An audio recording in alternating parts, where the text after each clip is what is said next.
عيب ما تقولش غير حاضر وطيب. مش ده اللي احنا اتربينا عليه؟ اتربينا ان اللي بيقول غير حاضر وطيب ده بني ادم مش محترم ومش مؤدب. فالنتيجه كانت ايه؟ النتيجه كانت ان احنا بقينا ما نقدرش نقول لا. هو انا المفروض اقول لا؟ المفروض تقول لا. طب لمين المفروض اقول لا؟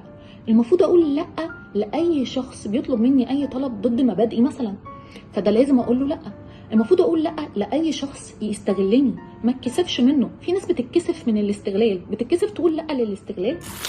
في ناس بتتكسف تقول لا لمثلا مديرها في الشغل بيطلب منها مهام وظيفيه هي مش من مهامها الوظيفيه فبتتكسف تقول لا.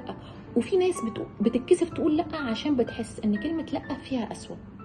كلمه لا لو فيها قسوه فعلا فهتكون قسوه عليك انت بس. يبقى احنا نتعلم نقول لا لما تكون ضد مبادئنا. نتعلم نقولها ازاي؟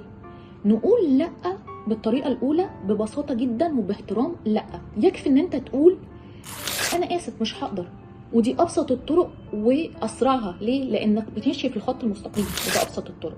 كلمه لا بالبدائل: خليني اشوف اولوياتي الاول وارجع لك، خليني اظبط اموري او اظبط وقتي، ولو اتبقى عندي وقت ممكن اساعدك.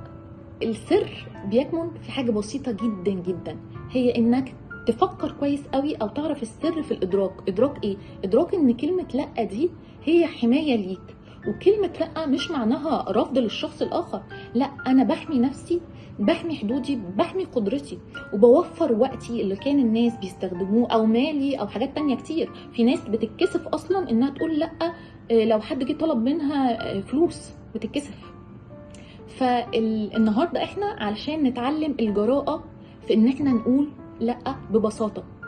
والكلمة الأخيرة اللي أنا عايزة أقولها لكم هي learn how to say no without feeling guilty. اتعلم تقول لا من غير ما تشعر بالذنب.